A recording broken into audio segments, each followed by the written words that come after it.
Convido os senhores a tomarem os seus lugares, os seus assentos, para que a gente possa retomar as nossas atividades. Vamos ter agora o terceiro painel do simpósio Desafios e Perspectivas sobre Temas Atuais dos Direitos Indígenas no Brasil. O terceiro painel, Índios Transfronteiriços, Imigrações, Direitos, Regime Jurídico e Mobilidades. Eu convido para compor a mesa o desembargador Antônio de Souza Prudente, que fará a mediação.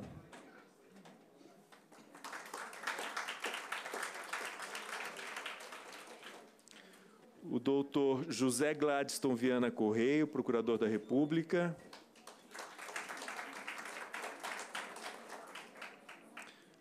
O doutor Ricardo Pael Ardengue, procurador da República. E a doutora Érica Magami Yamada, servidora da FUNAI, coordenadora do Programa de Pesquisa da OIM, para compor a mesa. Bem, com a palavra, então, o desembargador Antônio de Souza Prudente, que fará, então, a mediação deste terceiro painel. Bom trabalho.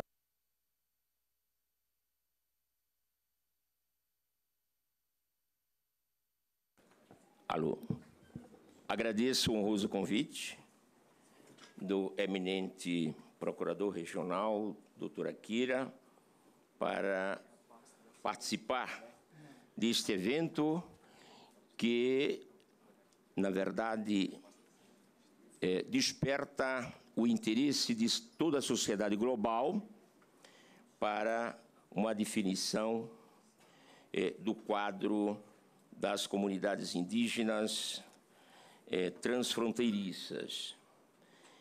Essa temática indígena, ela gravita quase sempre em todas as ações civis que tramitam no nosso TRF da primeira região. Como os senhores sabem, é um tribunal que possui uma base territorial de jurisdição correspondente a 80% do território nacional e com a grave responsabilidade de jurisdicionar sobre os 4 maiores biomas do Brasil, sobretudo a Amazônia Legal, onde tem acontecido a construção de hidrelétricas faraônicas. Embora o tema, especificamente, deste modo, diga respeito aos índios transfronteiriços e migrações, direitos, regime jurídico e mobilidades, conversava ainda há pouco com o nosso ilustre diretor dessa escola, que esse fenômeno migratório muitas vezes é gerado pela ação agressora das comunidades indígenas, que são obrigadas a deixar o seu habitat natural, né? Assim, premidas pela violência, não só daquelas empresas gananciosas para a exploração dos seus interesses privados, como perante a própria omissão criminosa do Estado. No julgamento de uma ação que se tornou paradigma no nosso tribunal, especificamente em fase ainda de instrução processual, do agravo de instrumento, né, 001834-189-2012, 40100 Mato Grosso, em que era agravante a Companhia Hidrelétrica Telespires e agravado o Ministério Público Federal, né, diante de uma decisão muito bem fundamentada da juíza Célia Bernardes, da 2ª Vara da Seção Judiciária de Mato Grosso. O nosso tribunal, naquela época, praticava verdadeira violência, porque, ultrapassando os limites normativos da excepcional lei de suspensão de segurança, o presidente, o então presidente do nosso tribunal, cassava as decisões dos seus pares, e até do colegiado, como no caso, né, de Telespires. E esse processo hoje já se finalizou, é bem verdade. E aí se atinge, por força do abuso da suspensão de segurança, a situação de fato irreversível, né? O que para o meio ambiente e para a cultura indígena é trágico. Mas eu gostaria de destacar, até para alimentar o debate, que eu sei que será muito enriquecedor, através de debatedores do maior nível, né, de conhecimento nessa matéria, esse texto que nós destacamos no voto do julgamento deste agravo na época, né, sobre a sonegação do direito dos povos indígenas à modernidade política e à autodeterminação e pluralismo na Constituição da República de 1988. Esse texto é destacado de um trabalho muito interessante de um autor dedicado à causa indígena. Está citado aqui, né, na minha fala, a quem farei referência já.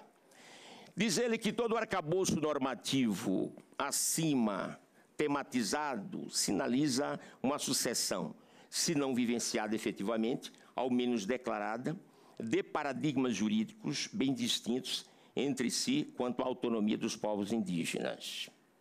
Em um primeiro momento, paradigma tutelar, protecionista, assimilacionista, integracionista, a tutela religiosa e depois laica denegou ao índio sua autonomia política,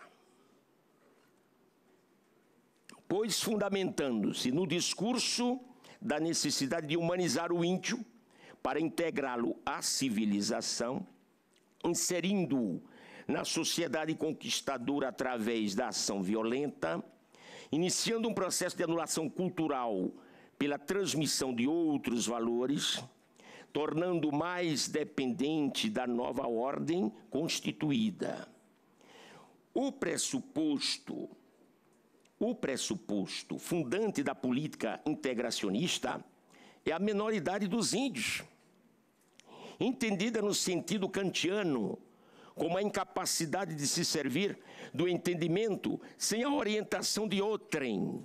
E nesse plano, nós julgamos agora quarta-feira uma ação importantíssima, doutora Kira, promovida não pelo Ministério Público, que tem apresentado uma ação valiosa e diligente em defesa dos interesses indígenas, em defesa do meio ambiente equilibrado, mas esta ação foi promovida pela FUNAI, o que me causou uma curiosidade especial, né? E a FUNAI numa posição, onde eu disse no meu voto, totalmente fora dos quadrantes da lei, porque a FUNAI não é órgão licenciador de atividades agressoras ao meio ambiente. Ainda que essa atividade, no caso julgado, atingisse interesses indígenas diretamente, terras indígenas, culturas indígenas, o que resultou nessa ação?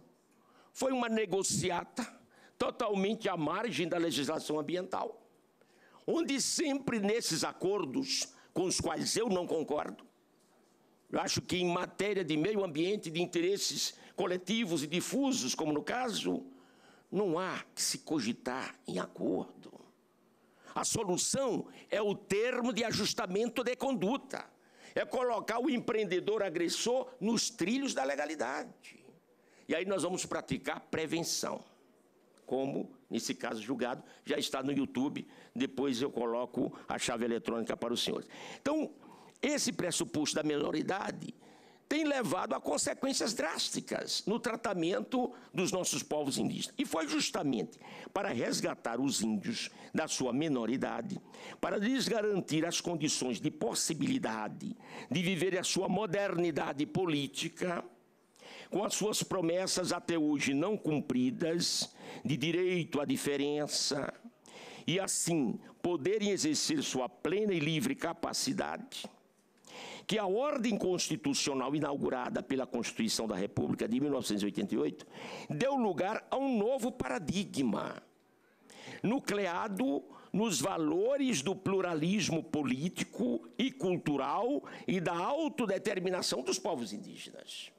Então, houve realmente um novo posicionamento, né, no texto da Constituição em vigor em relação aos povos indígenas do Brasil, e evidentemente que isto se reflete em indígenas transfronteiriços. Entenda-se pluralismo nos termos em que a Constituição o erigiu como fundamento da República, um direito fundamental à diferença em todos os âmbitos e expressões da convivência humana, tanto nas escolhas de natureza política, quanto das de caráter religioso, econômico, social e cultural. E dessa forma os indivíduos, tanto quanto os povos indígenas, são livres para se autodeterminar e levar a sua vida como bem lhes aprouver, imune a intromissões de terceiros, sejam elas provenientes do Estado, por tendencialmente invasor e agressor omisso, ou mesmo de particulares. Vejam, senhores, como isso interfere diretamente na garantia constitucional prevista, inclusive, na Convenção 698-T e no artigo 231, parágrafo 3º da Constituição da República, do direito dessas comunidades indígenas serem ouvidas de forma prévia, livre e informada. Isso não pode ser uma fórmula mais ou menos parecida com aquela que está na Constituição para se chegar à Suprema Corte do Brasil. Notável saber jurídico e reputação ilibada. A questão está exatamente como buscar dar eficácia a essa expressão, que foi objeto recente de uma brilhante qualificação de dissertação de mestrado de uma ilustre procuradora regional da República, né, do Amapá. Muito bem, mas o que nós colocamos aqui, para que tenha eficácia plena essa liberdade e essa autodeterminação dos povos indígenas, é que há mecanismos, há ferramentas no ordenamento jurídico que possibilita a eficácia dessa oitiva prévia, livre, informada. E por autodeterminação deve-se compreender, no presente contexto, não o direito dos povos de se constituírem em estados, mas sim a autodeterminação baseada na autoestima de um povo, como o direito de um povo à autodeterminação sem desejar constituir-se em Estado ou nação. Alguns autores falam em nação indígena, não é? São expressões inapropriadas. Segundo Carlos Frederico Marés de Souza Filho, é exatamente o nosso autor festejado, não é? Conhecido de todos.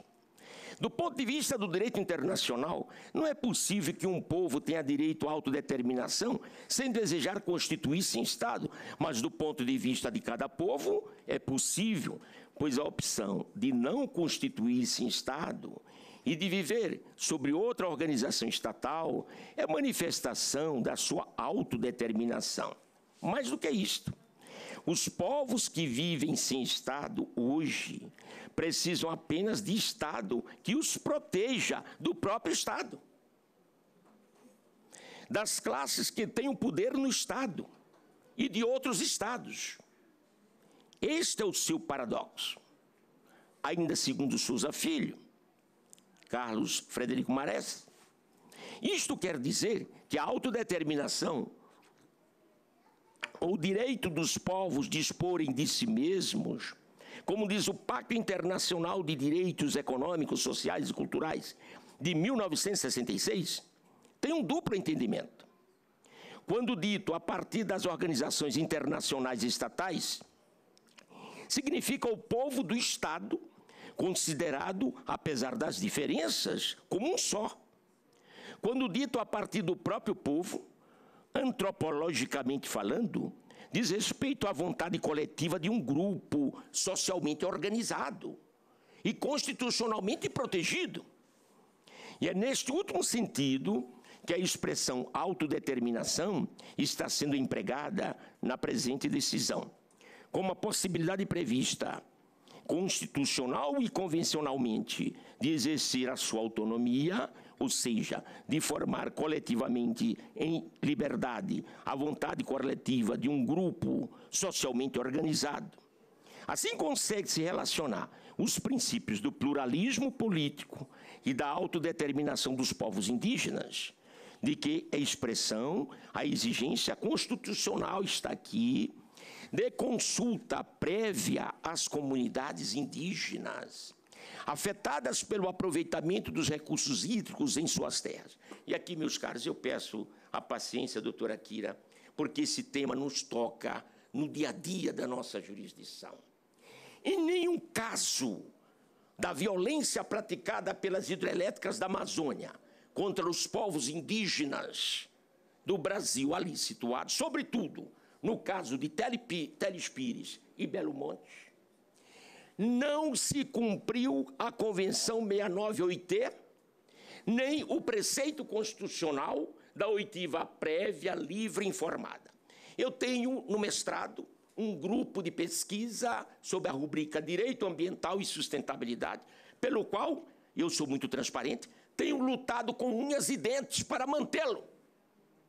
Aliás, do nosso mestrado, parece um escândalo, ainda há eminentes professores que acham que direito ambiental não é direito humano. É algo realmente inusitado, mas essa é outra questão. Mas o que eu tenho pregado neste contexto é que a nossa legislação ambiental, ainda que no plano das resoluções CONAMA número 1 e 237 CONAMA, ela nos dá a ferramenta perfeita para se dar eficácia plena à expressão constitucional em favor dos interesses indígenas de uma consulta prévia. Como? Cumprindo-se o artigo 225, parágrafo 1º, inciso 4º, que diz que, diante de qualquer atividade que possa trazer potencial ou significativo impacto ao meio ambiente equilibrado, há de se realizar um rigoroso estudo prévio de impacto ambiental. Não se pode falar em consulta prévia sem um rigoroso estudo prévio de impacto ambiental através de uma equipe multidisciplinar. Ainda os nossos magistrados, daí o meu interesse, se não for traído pela sorte de assumir a escola da magistratura e fazer parceria com a doutora Kira, que é um brilhante procurador. Espero, doutora Kira, que isso logo aconteça, para que esses cursos se multipliquem, porque nós teremos que trabalhar nas escolas dessa forma, como Vossa Excelência está realizando. Cursos de conscientização dos nossos profissionais. Eu detesto essa coisa de cursinho, que fica mandando marcar cruzinha. Isso é coisa do regime de exceção. E os senhores sabem por quê? Porque o ensino jurídico no Brasil mudou radicalmente depois do meu vestibular para a USP. O regime CECEA, que mandou marcar cruzinha, historicamente está ligado naquela loteria de alienação do cidadão brasileiro, onde aparecia a zebrinha e dizia, coluna do meio. Não é isso? E era por quê? Para que os estudantes não pensassem, não é? O regime de exceção da ditadura não queria estudante pensante, seria célula de fermentação social. Não é? Por isso que o meu exame de ordem foi diferente. Eu compareci perante uma banca examinadora, onde sorteei transparentemente o tema da dissertação escrita, e uma vez aprovado com os meus correligionários, 10 ou 15 dias depois, lá comparecia para sortear um tema para a defesa oral. Ali estava se preparando o advogado, o juiz e todo aquele que tem que raciocinar juridicamente. Muito bem, então, só para fechar este raciocínio, infelizmente, os nossos tribunais e também das universidades não pensaram ainda nesta solução que já aconteceu, doutora Kira. Agora, no caso dos povos Xicrins e Caiapós, onde a multinacional Vale do Rio Doce, da sua atividade minerária agressora, poluiu os ecossistemas, agrediu as culturas daqueles povos, e o nobre magistrado de primeira instância fixava uma cesta básica, a título de compensação dessa agressão, quando, na nossa relatoria, nós caçamos a cesta básica e fixamos um seguro caução de R$1 milhão por aldeia, que o Supremo confirmou. Mas, lamentavelmente, o então presidente do Supremo mantinha o seguro caução. Mas, permitia o pior, que a atividade agressora continuasse.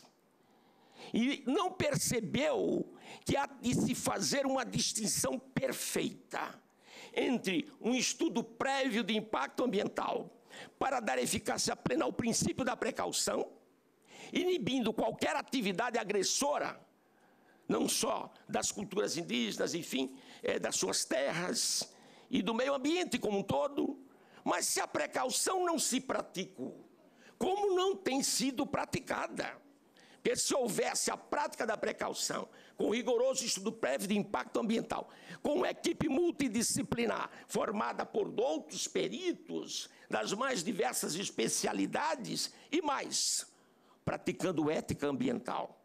Eu fui juiz em Rondônia, eu fui juiz no Acre, eu instalei em Santarém, e cansei de ver o empreendedor colocar um perito no seu jatinho para fazer o laudo do seu interesse, agora amparado pela maldição do artigo 11 da resolução 237 CONAMA, que diz que quem tem que custear o perito é o empreendedor. Então é o cheque em branco para a corrupção. Nós não temos realmente uma ética, não é, na realização dessa perícia, uma imparcialidade para que o Congresso Nacional, é outro mecanismo difícil, possa dar eficácia ao parágrafo 3º do artigo 231, e assim, com base, não é, no RIMA, nas conclusões do EPA-RIMA, não gosto de EIA, EPA-RIMA traduz exatamente um estudo prévio de impacto ambiental para viabilizar a eficácia plena da consulta prévia. E como é possível o índio, as comunidades indígenas, serem bem informadas dos impactos que irão atingir, como no caso dessas hidrelétricas, os seus valores, suas culturas, suas terras, as suas vidas, senão através de um estudo rigoroso, imparcial, com transparência, publicidade, audiências públicas, participação democrática, onde se possa apresentar, é isto aqui. Se vocês concordam com isso, né, ou não concordam. Mas isso não se faz no Brasil. E como não se faz, é o caso dos Xicrins e Caiapós. Nós tivemos, graças às nossas reflexões no mestrado da Católica, de defender como defendo, dentro de uma interpretação sistêmica, estudos póstumos de impacto ambiental para a eficácia do princípio, não mais da precaução, mas da prevenção, no sentido de inibir os danos, de paralisar as agressões. E aí, esses estudos póstumos irão levantar, dimensionar os danos ocorridos, não só danos materiais, mas também danos morais. E no caso das culturas indígenas, danos espirituais, danos imateriais, para serem indenizados. Mas isso não se pratica, lamentavelmente ainda, perante os tribunais. Para concluir, com efeito, embora a Declaração dos Direitos possa ser considerada um avanço, a situação jurídica atual não representa uma completa renúncia à situação histórica, pois os avanços não ocorreram sem contradições nem de modo consequente. Isso ocorre porque os direitos declarados na Constituição da República de 88 não foram adequadamente regulamentados por uma legislação que lhes conferisse maior concretização. E os que o foram não encontraram aplicação administrativa e judicial adequada. Não é sem razão. Portanto, a escola da magistratura, as escolas da magistratura têm que preparar o juiz para este enfrentamento. Chega de ensinar catecismo em escola de magistratura. Olha que eu sou católico apostólico romano, mas é preciso realmente colocar o juiz na reflexão da sua alta responsabilidade diante de questões tão relevantes.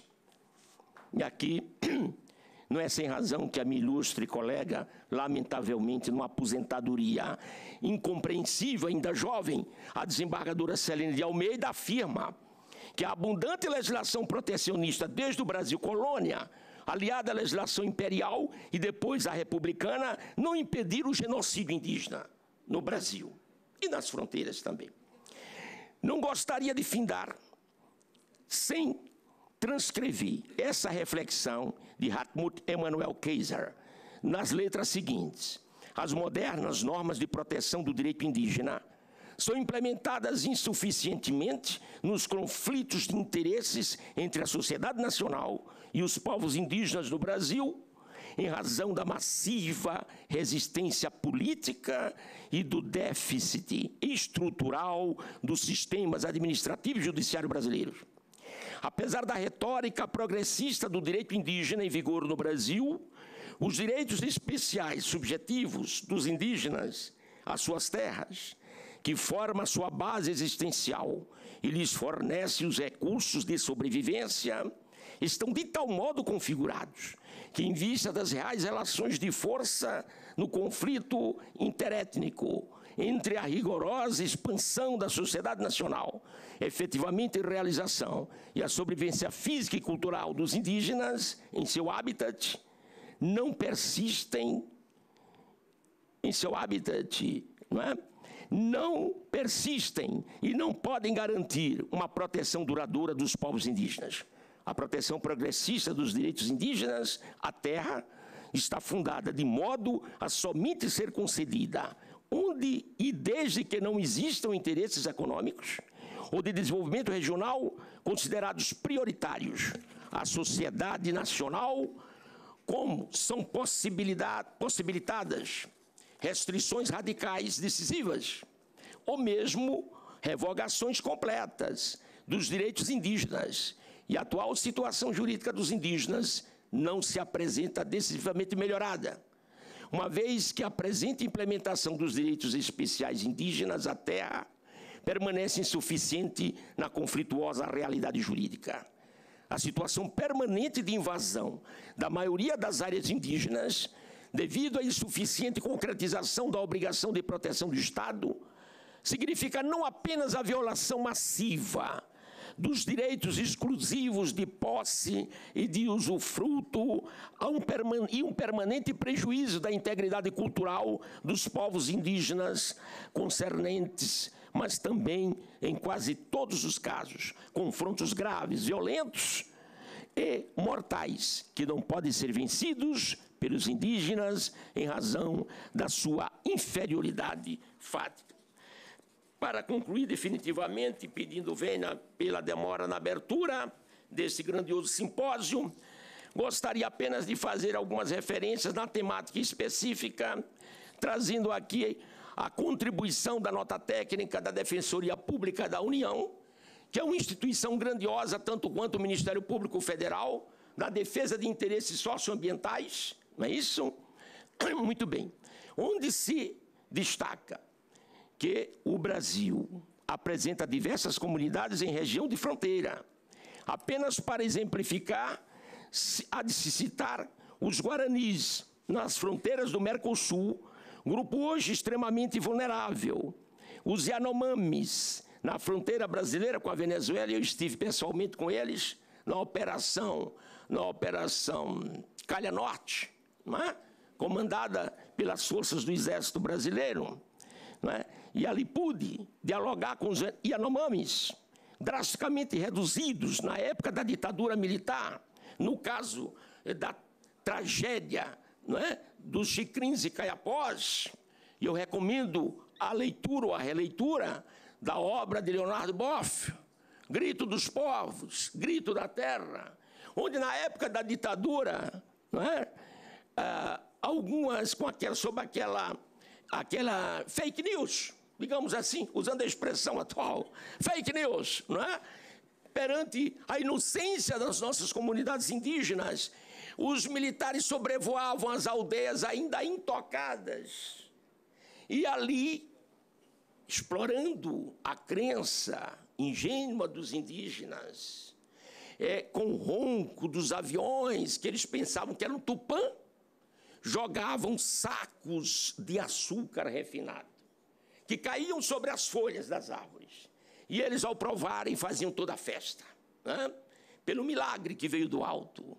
15 dias depois, o mesmo tupã, né, no bimotor das Forças Armadas, lançava um pó branco letal, que dizimava essas comunidades, para abrir exatamente espaço à fórmula Amazônia, integrar para não entregar. Isso está relatado na obra de Leonardo Boff, e que chegou ao conhecimento do Papa Francisco. Como Vossa Excelência sabe, o Papa Francisco se pronunciou nessa causa que foi decidida pelo Supremo. Bom, no Acre, há diversos grupos isolados que ocupam a região da fronteira com o Peru. E na tríplice fronteira Brasil, Colômbia e Peru, há grande mobilidade indígena e também notícias de graves violações a esses povos por empresas mineradoras, garimpeiros, grileiros e madeireiras, entre tantos outros. Já vimos, e a mídia tem insistido em mostrar, né, o drama das etnias Varau, lá na fronteira da Venezuela, né, com o Brasil, e a mistura dessas comunidades com outras pessoas que são migrantes lá da Venezuela, em face do terror do Maduro, que já tinha tempo bastante para ser Maduro, continua infantil. Veja bem, por fator importante a ser observado é que aos povos indígenas transfronteiriços, a mobilidade no território ancestral é essencial para a manutenção da sua cultura, da sua identidade e, consequentemente, da sobrevivência digna. A preocupação com os povos indígenas e tribais em região de fronteira encontra manifesta expressão desde a Convenção da Organização Internacional do Trabalho, OIT 169, que dispõe no seu artigo 32, os governos deverão adotar medidas apropriadas, inclusive mediante acordos internacionais, para facilitar os contatos e a cooperação entre os povos indígenas e tribais, através das fronteiras, inclusive as atividades nas áreas econômica, social, cultural, espiritual e do meio ambiente. Os nossos especialistas dirão melhor do que eu. Quais são esses acordos? Se há, se estão implementados ou não, não acredito. Mas, em redação mais avançada, a Declaração da ONU sobre os Direitos dos Povos Indígenas de 2007 assegura no seu artigo 36 o direito de trânsito no território ancestral, nos termos seguintes: os povos indígenas, em particular os que estão divididos por fronteiras internacionais, têm direito a manter e desenvolver os contatos, as relações e a cooperação, incluídas as atividades de caráter espiritual, cultural, político, econômico e social, com seus próprios membros, assim como com outros povos através das fronteiras. E os Estados, em consulta e cooperação com os povos indígenas, adotarão medidas eficazes para facilitar o exercício e garantir a aplicação deste direito. E, por último, a Declaração Americana sobre os Direitos dos Povos Indígenas, aprovada em 15 de junho de 2016, que traz a seguinte previsão. Artigo 20. Direitos de associação, reunião, liberdade de expressão e pensamento. Os povos indígenas, em particular aqueles que estão divididos por fronteiras internacionais, têm direito a transitar, manter, desenvolver contatos, relações de cooperação direta, incluídas atividades de caráter espiritual, cultural, político, econômico e social, com seus membros e com outros povos. E os Estados adotarão, em consulta e cooperação com os povos indígenas, medidas efetivas para facilitar o exercício e assegurar a aplicação desses direitos. Meus caros, ainda a Declaração Americana de 2016 repete também essa garantia, e a Lei de Migração, que lamentavelmente sofreu o desastre de um veto, né, no sentido de prejudicar esses interesses. Por aqui eu termino minha fala, desejando que os nobres debatedores possam nos trazer sempre melhores esclarecimentos para uma temática tão rica. Pela ordem, professor Akira, eu devo passar a palavra ao eminente Procurador Regional da República, Dr. José Gladstone Viana Correia, a quem concedo a palavra.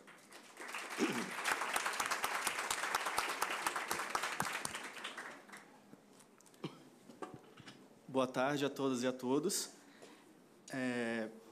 Senhor desembargador, doutor Antônio Prudente, que muito nos honra presidindo essa mesa, doutor Pael, referência no trabalho com indígena no Ministério Público Federal, doutora Érica, também que atuou em conjunto com o Ministério Público durante todo o ano passado na questão migratória em Roraima.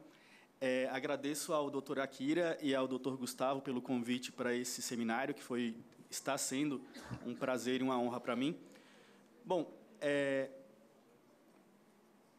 a minha experiência com indígenas transfronteiriços, imigrantes indígenas, está muito ligada ao fato de que eu atuei no ano passado como procurador da República em Roraima, onde o desembargador também foi no âmbito do Calha Norte. Em Roraima, há uma vasta experiência com índios transfronteiriços e populações indígenas divididas por fronteiras. O caso mais emblemático é realmente o caso Yanomami, já que é uma das maiores terras indígenas do Brasil e do mundo, né? Mas há outros casos. Lá em Roraima mesmo, existe uma população muito significativa dos indígenas Uapixana. Inclusive, temos um representante aqui, o Mário Nicásio. Os Uapixana se concentram no centro e no nordeste de Roraima, mas eles também estão muito presentes na Guiana. Inclusive, o próprio Mário Uapixana, o Mário Nicásio, né, que é o Uapixana, ele faz parte de uma comunidade indígena que fica exatamente na fronteira com a Guiana, comunidade Manuapium. Então, ele poderá, posteriormente, inclusive, falar muito melhor sobre isso.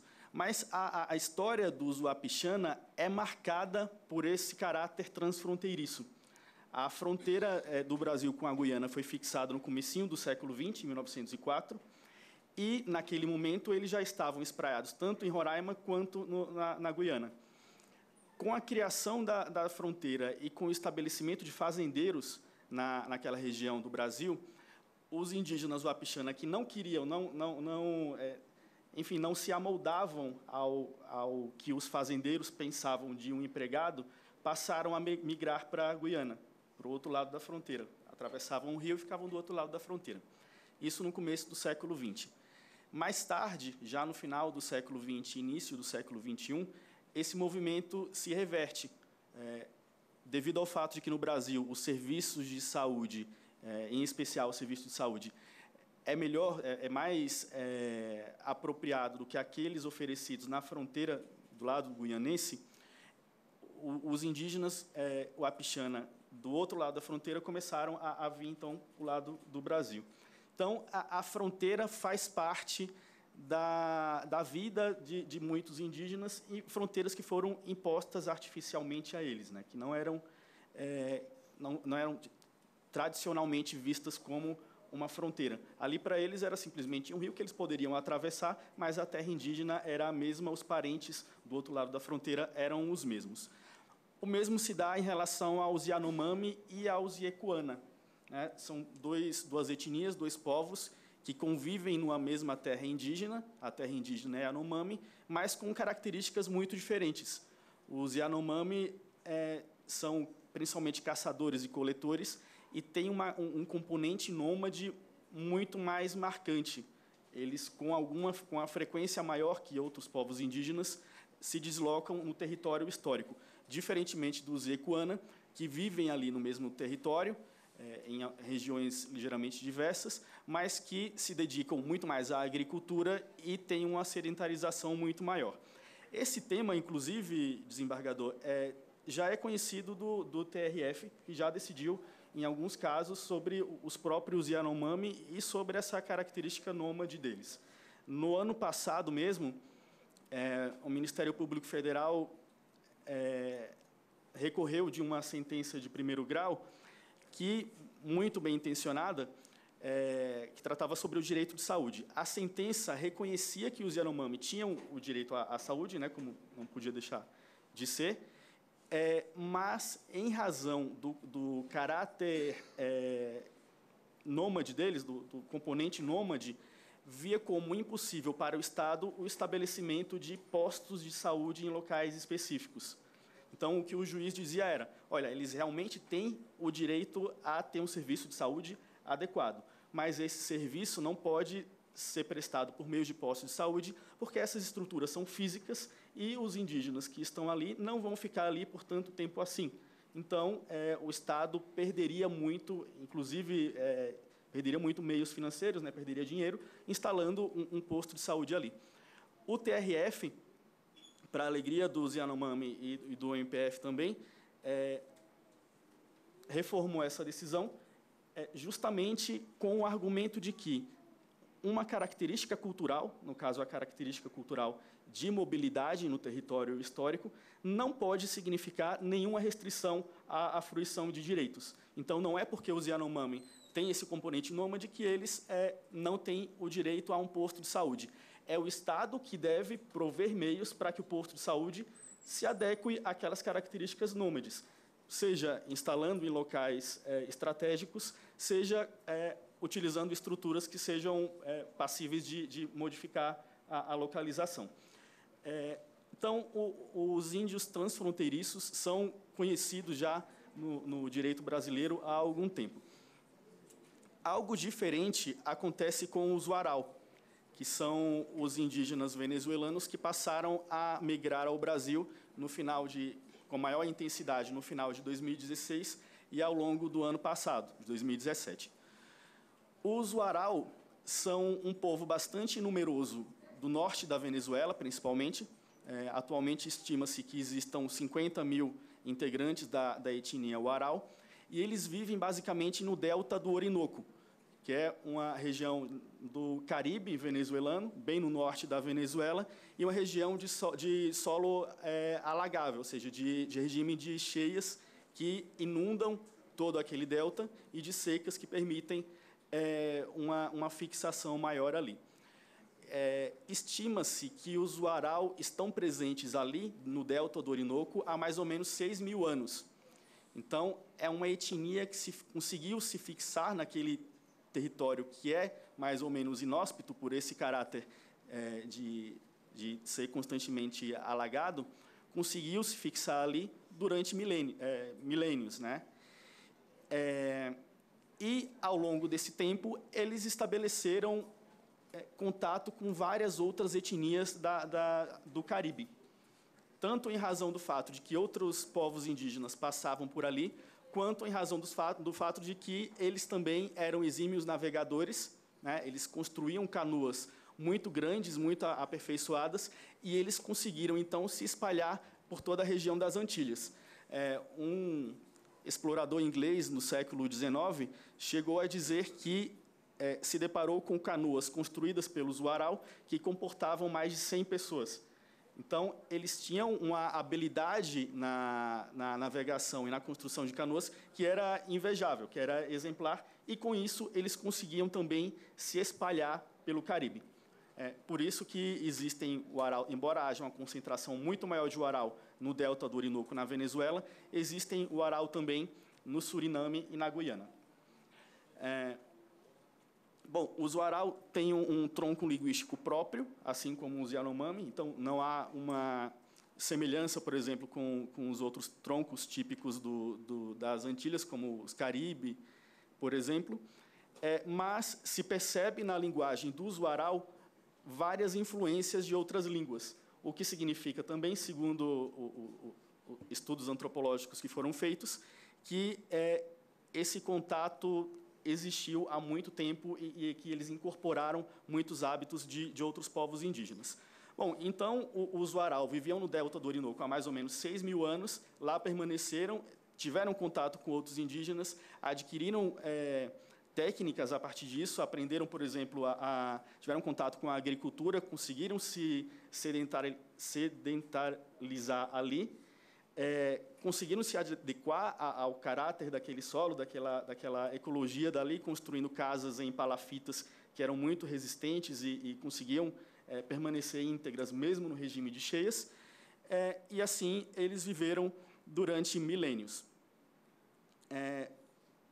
O que aconteceu? A partir do século XV, principalmente XVI, com a colonização, eles passaram a ter algum contato com o colonizador. Inclusive, o próprio Cristóvão Colombo teve contato pessoal com o Usuaral. Isso também está no laudo antropológico, né, que fez um breve histórico do Usuaral, que foi produzido pelos antropólogos do Ministério Público Federal. A partir desse contato, algumas características passaram a mudar, mas o Usuaral, sendo um povo muito resistente, conseguiram continuar ali no território inundável do delta do Orinoco. Os colonizadores, em razão da ecologia daquele local, não tiveram um interesse imediato pela colonização do delta do Orinoco. Eles preferiram outras regiões do Caribe e da própria Venezuela. Por isso, os Usuaral permaneceram ali, mais ou menos, não intocados, mas pelo menos permaneceram íntegros ali, enquanto outras comunidades, outros povos indígenas tiveram um contato muito mais forte com os colonizadores, e em especial com as missões religiosas. Então, os Uaral passaram a desempenhar também outra função, uma função muito importante naquele contexto. Como vários outros indígenas não se adequavam aos regimes das missões religiosas, vários indígenas passaram a migrar, a sair do local que eles tradicionalmente ocupavam. E a região do Usuaral era uma região especialmente apta a receber esses índios que estavam fugindo, por ser justamente um território onde as missões não conseguiam chegar. Os missionários, diferentemente do Usuaral, não conseguiam fazer construções que se adequassem àquele tipo de solo. Então, vejam, os Usuaral passam a receber tipos de refugiados indígenas. Refugiados aqui no sentido atécnico, né? Eles acolhiam indígenas que estavam fugindo de outras regiões porque não queriam se adequar ao regime imposto em missões religiosas.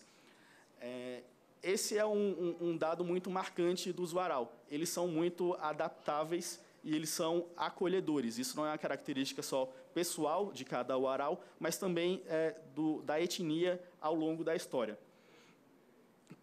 Passou-se mais algum tempo, até o século XX, os Uaral conseguiram se manter estáveis no delta do Orinoco, e aí no século XX começa a haver algum tipo de uma influência maior e determinante no território deles. A primeira intervenção forte da sociedade circundante, né, dos colonizadores, sobre o território Uaral, foi a introdução de um tubérculo, que chama ocumuxino. É tipo uma mandioca, acho que não é muito conhecida aqui no Brasil, mas é um tubérculo muito parecido com a macaxeira. Qual que é o problema? Os Uaral, tradicionalmente, estavam muito ligados a lidar com o buriti, que é um tipo de palmeira muito típica daquela região. Eles aproveitavam todo o buriti. Tem inclusive, documentários sobre os Uaral que mostram muito bem isso. Eles aproveitavam a folha, a madeira, eles comiam os frutos, eles comiam os insetos dentro do buriti. Então, eles aproveitavam toda aquela árvore e era algo muito importante no estilo de vida deles. Era algo que fazia parte, não só dos costumes, mas da própria alimentação, do modo de lidar com o entorno. Com a introdução do ocumuxino, passa-se a substituir, então, o buriti por um outro tipo de cultura. Isso na década de 20 do século passado. E aqui já é um primeiro momento em que os Uaral não ficam tão confortáveis no próprio território, com uma intervenção externa tão forte, e passam a se mobilizar em certa medida. Na década de 60, acontece outra intervenção, inclusive uma intervenção muito mais forte. O governo venezuelano e algumas empresas constroem um dique para canalizar um dos rios que passava por aquela região, o rio Manamo, e essa construção alterou toda a dinâmica todo o regime de cheias e de secas daquele local. A água salinizou, o território ficou, o solo ficou muito ácido, as doenças aumentaram, enfim, aquela terra ficou muito mais inóspita